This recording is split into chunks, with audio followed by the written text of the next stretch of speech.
میرے پیارے بھائیوں، ذلِ شاہ بیسیکلی ایک پرسن کی موت نہیں ہے۔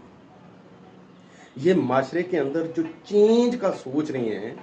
کیونکہ پچھلے 75 سالوں سے جو کچھ اس ملک کے ساتھ گھنونا کھیل کھیلا جا رہا ہے اور اس کے بدلے میں ہم ڈیفالٹ کی طرف چلے جا رہے ہیں، اس کے اندر ایک چینج سی ایک بنی، اور ذلِ شاہ اس ویو کا ایک حصہ تھا کہ جس کو کاٹ کر پھینک دیا گیا کہ اس معاشرے کے اندر اس طرح کی سوچ آزادانہ پاکستان کی وہ پریویل نہیں کر سکتی۔ تم لوگ غلام تھے، تم لوگ غلام ہو، اور تم لوگوں کو غلام رکھا جائے گا جب تک کہ بس میں ہوگا۔ ذلِ شاہ اس سوچ کا نام ہے کہ جو ٹکرا جاتا ہے اس فلسفے کے ساتھ،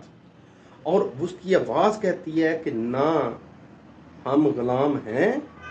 اور نہ مزید غلام رہیں گے، تو اس طرح کی آواز کوئی بھی اٹھائے مارا جائے گا۔ اور یہ سوچ مرنے کا مطلب ہرگز یہ نہیں کہ ایک بندہ جو مر گیا اس کی درد ہمیں محسوس نہیں ہوئی، ہمارے کون سا بازو کو کوئی چیز لگی، ہمارے کون سا سر کو لگی، ہم تو آج کھانا کھا کے سو گئے۔ اگر ایسا سوچو گے تو پھر ہماری ایگزامپل وہ چکن شاپ کے اندر پڑے ہوئے ڈربے کے اندر کی مرغیوں والی ہے۔ ایک سائی کا ہاتھ آیا، اس کے ہاتھ میں جب ایک مرغی آئی اس نے باہر کھینچ لی، تو باقی مرغیاں ہماری عوام کی طرح کی سوچ کی یہی سوچتی ہیں کہ واہ جی واہ، وہ بد نصیب آج ماری گئی ہے اور ہم لوگ تو بچ گئے ہیں، ہماری زندگی کنٹینیو کرے گی۔